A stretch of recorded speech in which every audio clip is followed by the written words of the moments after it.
Alors, le pitch des faciales historiques, ce sont les mésaventures de trois voisins et amis de lotissement face à l'hydre d'Internet qui a fini par complètement les dépasser et les envoyer dans des soucis gravissimes. Et ils décident d'en découdre avec les GAFA, carrément. C'est Bruno Le Maire, dans son combat contre les GAFA. Non, mais la vérité, c'est que enfin, Gustave et moi, on est vraiment des handicapés d'Internet, quoi. On a des soucis, on n'y arrive pas.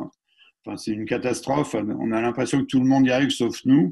Et donc, comme d'habitude, les films étant d'abord basés sur l'autobiographie, on va dire que nos films étant des planches d'autobiographie avec lesquelles nous construisons des cabanes de films. Oh. Eh bien, voilà, à partir de nos soucis avec Internet, on s'est dit pourquoi pas en faire un film parce qu'on n'est peut-être pas les seuls dans notre cas. D'ailleurs, ce Zoom est carrément un miracle, parce que pour qu'on ait compris comment ça marche,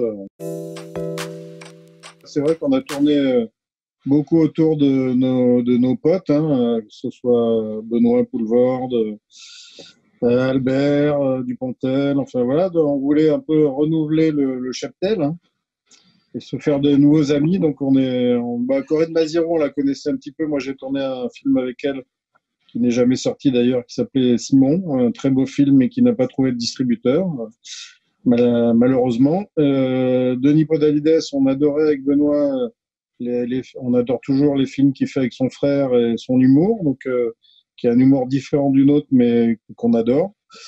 Et Blanche Gardin, bien sûr, que je ne connaissais pas, pour tout vous dire, mais enfin, j'avais vu toutes ces interviews, enfin, je savais que c'était quelqu'un d'hyper intéressant. Et effectivement, avec Benoît, on est allé la voir sur scène lui, il la connaissait déjà, mais moi, j'ai été conquis, comme beaucoup de gens, et elle est rentrée dans notre univers assez facilement, il faut le dire.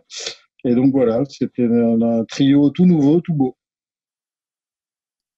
Et c'est vrai qu'on est toujours à la recherche de gens inspirés et imprévisibles, on va dire, quoi. Donc, enfin, en tout cas, je dis pas qu'on avait fait le tour, mais là, on s'est dit, on va trouver les nouveaux qui nous correspondent, en tout cas, à notre esprit, et on regrette pas notre choix. Voilà. Je l'ai connu il y a un petit moment déjà et c'est incroyable, mais il nous avait abordé, Benoît et moi, dans une terrasse de café à Bastille il y a des années, quand il était monté à Paris pour faire ce boulot. Et c'était un fan absolu de Groland et il nous avait fait une lettre, bien sûr que dont on se rappelle absolument pas, puisque ça c'est notre, c'est nous quoi. C'est pour ça qu'on est créatif, on n'a aucune mémoire. Voilà. Donc on peut pas dire qu'on pique sur les autres, nous, parce qu'on n'a absolument aucune mémoire. Mais donc, enfin bon, bref, il était venu nous voir. Il m'a rappelé cette anecdote dont, bien sûr, je me rappelais plus. Mais voilà, enfin, enfin, effectivement, c'est aussi un nouveau de la bande et c'est un mec génial, humainement. Enfin, que ce soit dans le privé comme sur la scène, c'est un mec, je sais pas, hyper intéressant et qu'on avait envie d'associer à nous. Et qui assure gravement d'ailleurs, parce que moi je ne connaissais pas du tout sur scène ou ni ailleurs.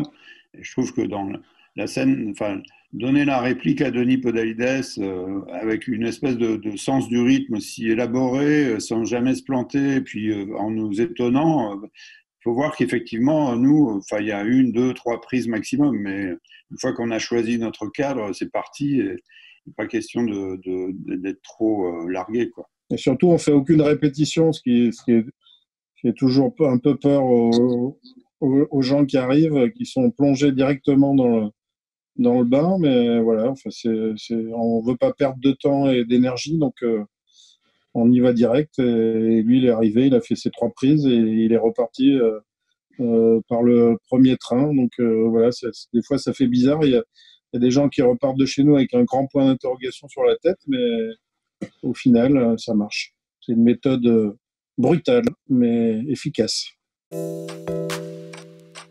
ça se passe jamais pareil, hein. Enfin, c'est une petite bande de pirates qui se baladent avec une caméra, avec des acteurs qui nous font confiance. Et donc, enfin, on est toujours en phase de recherche, on va dire, de recherche de faire le plan à la fois le plus intéressant, le plus beau, mais aussi le plus.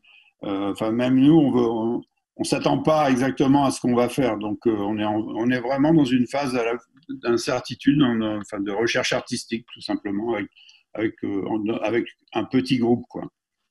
C'est pas une grosse machine qu'on met en branle, storyboardée de A à Z, c'est tout l'inverse, en fait. C'était notre 10e film avec Benoît et on s'était dit, quand on a commencé à faire des films, c'est-à-dire il y a une vingtaine d'années maintenant, je pense, on s'était dit, on s'arrête à 10 films. Donc c'était un peu dans notre tête un objectif inatteignable et on l'a atteint et on s'était dit que pour le 10e film, on allait réunir le maximum de tous les gens qu'on aime bien et qui nous ont accompagnés pendant toutes ces années. Et c'était un moyen aussi de leur dire, c'est notre dernier film, donc il faut venir quasiment gratuitement. Hein. C'était aussi donc c'était aussi intéressé, surtout que bien sûr ce sera pas notre dernier film, enfin j'espère.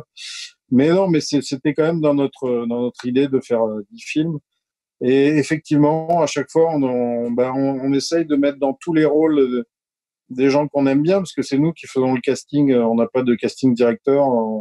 On choisit du tout petit rôle du mec qui vous la porte jusqu'au grand rôle. C'est nous qui choisissons et on aime bien justement mettre enfin, tous les copains et c'est l'occasion de les revoir.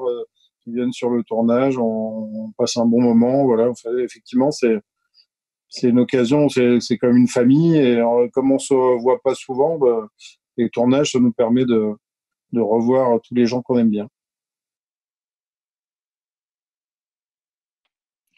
Rappelons que en dehors du cinéma, on a un vrai travail, hein. On travaille à Groland, donc nous, le cinéma pour nous, ce sont nos films de vacances, hein. C'est pas donc on aime bien revoir nos amis pendant les vacances. Sinon, quand les verrait-on? Le pays lointain qui était normalement invité ne peut malheureusement pas se déplacer en avion, donc ça a été très compliqué. Et finalement, c'est donc le Groland qui a été choisi comme invité pays francophone. Et donc, nous sommes particulièrement fiers de participer au Festival du film francophone d'Angoulême. Et il y aura une soirée spéciale avec des films grolandais présentés par Bertrand Tavernier. Voilà. Les Allemands étant pingres, hein, on le sait tous, hein, avec la communauté européenne. Malheureusement, on n'a qu'un ours pour deux, donc c'est moi qui ai la garde de l'ours pour l'instant, mais écoutez, non, mais après la crise du Covid, on a pu se rendre compte que les Allemands pouvaient ouvrir leur portefeuille une fois de temps en temps. Donc, il n'est pas exclu que j'en reçoive un deuxième dans les semaines qui viennent.